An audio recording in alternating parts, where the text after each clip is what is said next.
who is dancer, who is speaker, best, who is stage performer, who is photographer, who is good human being. All are different parts, but such a only human being you saw from them. If he collaborated with the students, he acted as a student. He collaborated with the elders, he acted as the elder. He many challenges there, but only few words from you. Thank you so much, and we enclasped you as with your cheerly claps. Nalla kai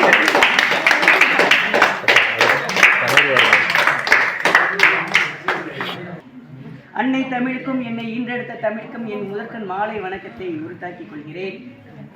அன்புள்ள மாணவ கண்மணிகளே, உங்களை கடந்த பல ஆண்டுகளாக சந்தித்துக் கொண்டிருக்கிறேன். ஒவ்வொரு ஆண்டும் ஒவ்வொரு புதுவிதமான நிகழ்வுகளை நீங்கள் நடத்தும் பொழுது எனக்கும் என்னை போன்ற உங்கள் குருமார்களுக்கும் மிகவும் சந்தோஷம் அளிக்கும்.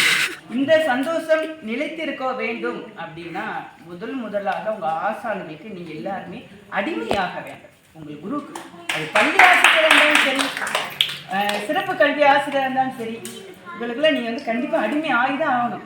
சுருக்கமாக சொல்கிறேன், நான் அஸ்ட்ராலஜி குருகுலத்தை படித்தேன். அப்போ அந்த குருகுலத்து கல்விங்கிறது உங்களுக்கு பாடத்திலே வந்திருக்கும், அதை நான் நினைவுபடுத்துறது. அதை விட என்னோட குருமார்கள் அப்படின்னா முனிவர்கள், அவங்க காலத்துலலாம் ஆசிரியரோட ஆடைகளை துவைத்து கொடுத்துருக்கிறார்கள், வீடுகள் வாசல்லாம் சுத்தப்படுத்தி கொடுத்துருக்காங்க, உணவு தயாரித்து கொடுத்துருக்காங்க. இதுதான் அவங்க கைமாறா செஞ்சுருக்கிறாங்க. அந்த மாதிரி ஒவ்வொரு ஆசிரியருக்கு என்ன வேணும் நம்ம பார்த்து செய்யும்போது அந்த ஆசிரியர் நம்ம பிள்ளைகளுக்கு, அதாவது சிசிய பிள்ளைங்களுக்கு என்ன வேணும் ஒன்றுனா ஊட்டுவாளாம். இப்போ முதல்ல அம்மா பருப்பு சாதம் ஊற்றுவாங்க, அப்புறம் கீரை சாதம் ஊற்றுவாங்க, அப்படி இவ்வளோ சாதம் ஊட்டுற மாதிரி இந்த ஆசான் குழந்தைக்கு அப்படிலாம் ஊற்றி இன்னைக்கு அவங்கெல்லாம் எத்தனையோ சிசிய பிள்ளைங்களை வளர்த்து கொண்டு இருக்காங்க. இன்றைக்கும் அவங்க பேர் அப்படி ஸ்டாண்டர்டாக நிலைச்சிருக்கு. அந்த மாதிரி உங்கள் பேரும் நிலைக்கிறதுக்கு நீங்கள் உங்கள் வாத்தியார் ஆசிரியர் சொல்கிற பேச்சை கேட்டு நல்ல பிள்ளைங்களை பேர் எடுத்து கொடுத்தா உங்களை பெற்ற தாய்மார்களுக்கு பெற்றோர்களுக்கு மிக மிக மிக பெருமையாக இருக்கும். அது மட்டுமல்ல, என்னை ஆசிரியர் நிறைய விதமாக என்னை எடுத்துரைத்தார், உங்கள்கிட்ட அறிமுகத்துறைக்கு. இத்தனைக்கும் நான் எப்படி வந்தேன் அப்படின்னா, எங்கள் அப்பா பேச்சு ஃபுல்லாக கேட்டேன். ஓப்பனாக சொல்கிறேன், எங்கள் அம்மா பேச்சு நான் கொஞ்சமாக கேட்டேன். அதுக்காக கேட்கல, நீங்கள் இதே அம்மா சொல்கிற பேச்சு கேட்குறேன். ஏன்னா நான் குழந்தைய இருக்கிறத சொன்னாத்தே இன்னும் நீங்கள் ஒரு மோட்டிவேட்டர் எடுத்துக்கணும். ஸோ அதுக்காக நான் சொல்ல வரேன். எங்கள் அப்பாட்ட கேட்பேன், இப்போது நான் டான்ஸ் கிளாஸ் போனது, டான்ஸ் பர்ஃபார்ம் பண்ணது, ஃபோட்டோகிராஃபி போனது, அஸ்ட்ராலஜி படித்தது, கொரோனாவில் கிட்டத்தட்ட 17 நாட்கள் நான் வீட்டிலே தங்கலை. வீட்டுக்குள்ளே தங்கலை, அப்படி ஓரமாக இருக்கும், அப்படியே பாய எடுத்து கொடுத்தோன்னே. ஆனால் அப்போ தான் எனக்கு சோழன் நிமலன் வேர்ல்டு ரெக்கார்டு விருது கொடுத்தாங்க இந்த கொரோனா நேரத்தில்.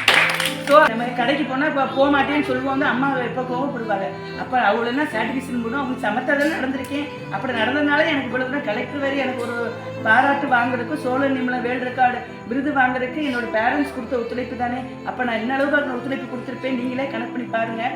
நீங்கள் எல்லாருமே வீட்டுக்கும் சமத்தா இருக்கணும், நல்ல பேர் வாங்கணும், அம்மா பாட்ட அண்ணன் கிட்ட எல்லாட்டையும் நீங்கள் எந்த வேலை சொன்னாலும்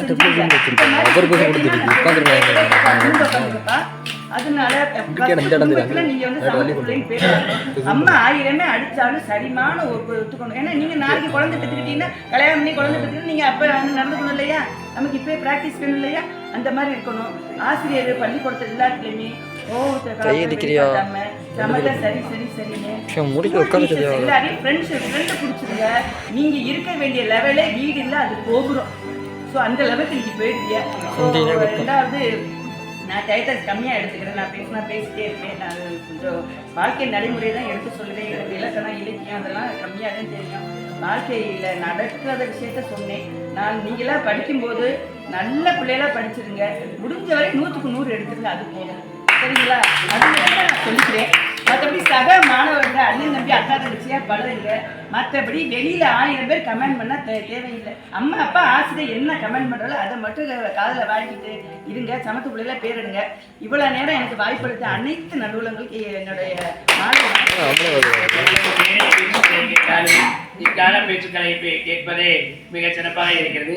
ஐயா அவர்களுக்கு சிறப்பாடை அறிவிக்க மாணவர்கள்